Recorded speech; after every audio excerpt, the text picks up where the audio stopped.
Hello, John here again. And in this video, I want to express my concerns as I'm a psychotherapist, and in particular, I'm focusing an experiential psychotherapist, and I also offer drugs counselling as well. My concerns are concerning the access to psychological therapies that the government is promoting. My concerns are also around the active promotion of cognitive behaviour therapy and why this perhaps isn't necessarily a good idea. The first thing about the access to psychological therapies is that the government are putting millions of pounds into it, and in theory it sounds like a good idea, because an awful lot of people will be being offered therapy for things like for symptoms such as depression, rather than perhaps being put onto the drugs treadmill. So on the one hand, it seems to be very, very positive, but the problem with it is that the government have a one-size-fits-all policy, and that means that it's cognitive behaviour therapy or nothing. I've just recently passed a master's degree in focusing on experiential psychotherapy at the University of East Anglia.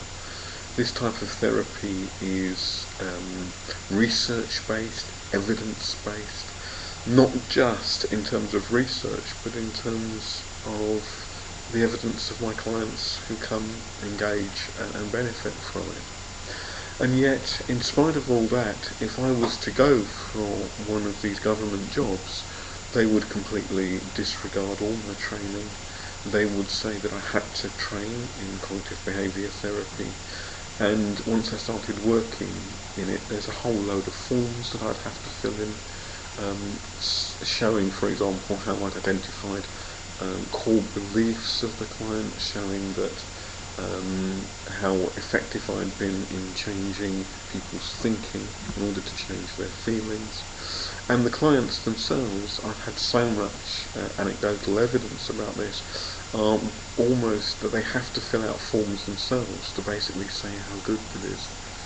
And there's a whole series of issues and concerns there. One is that in all of the studies where CBT has been directly compared to other therapies, like for example the King report published in 2000, it shows that CBT does not produce better client outcomes than any other therapy.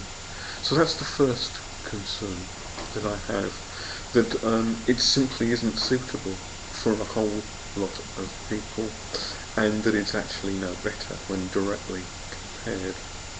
The second concern I have is that the government are indeed spending millions of pounds on retraining therapists who are indeed perfectly good therapists. And this is a squandering of resources at a time of national debt. And I think that that's absolutely appalling waste of money. The third concern that I have is that CBT, far from being helpful, is actually producing negative results, but this isn't coming through in the research. And again, obviously I'm not going to breach any client confidentiality, but I've now come across several people who say that they felt that they had to fill out positive outcome forms to please their therapists, because the therapists themselves are under pressure. I've had lots of people tell me that the cognitive reframing, or the attempting to change beliefs in order to change feelings, has simply suppressed those feelings, that they've just been a quick fix, and that those dreadful emotional feelings have gone absolutely nowhere. And that CBT therefore hasn't worked, And I've also been told as well that even where it does appear to work, feelings, thinking and behaviour patterns come back completely intact once the CBT stops.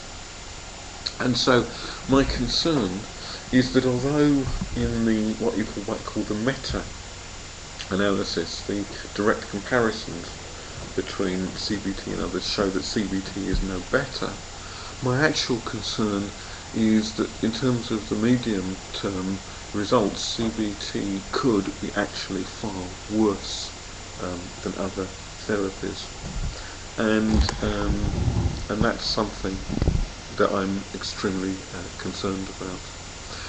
I think the other concern as well, and I'll put this very briefly, it's a very complex subject, but in all of the CBT books, whether they have the ABC theory or not, ABC comes from rational emotive behaviour therapy, and putting it at its simplest, it says that something happens, A, B, the way that we think about it, particularly in the way we perceive it, this causes, C, the way that we feel about it, and that therefore we need to we need to change our thinking in order to change our feelings. Even in CBT books that don't mention the ABC theory, always there is this talk about distorted cognitions, and that's I find that very, very disturbing. I do find it disturbing for a number of reasons. Firstly, the ABC theory doesn't accord with child development. You know, a baby can feel distressed long before it can learn to think, because feelings, sensations and emotions are prior to thinking. It's so obvious that any mother can tell you whether her baby is grizzly or not. It simply doesn't make sense. The second concern I have is that when this cognitive retraining doesn't work, they then repeat the new form of words, I'm happy again and again and again, and all it does is bury the bad feelings. It doesn't actually process them, and it therefore becomes, quite frankly, not cognitive behaviour therapy but cognitive brainwashing therapy. I'm not surprised that many of the early pioneers of CBT went into the advertising world. And the third thing that I'm very, very concerned about is the fact that many people then blame themselves because the CBT doesn't work, and that's very sad. In my own focusing on experiential psychotherapy, I now have many years of experience of this, and I've watched people literally transform and heal by having, by basically being aware of their body, by sensing into their body, by allowing their body to communicate to them, by testing thinking against the feeling, not trying to reframe those feelings, but saying, anger, is that right? And testing the word anger to see whether it symbolises what they're actually experiencing. And things have changed and transformed when they have done this. And as a focusing and experiential psychotherapist,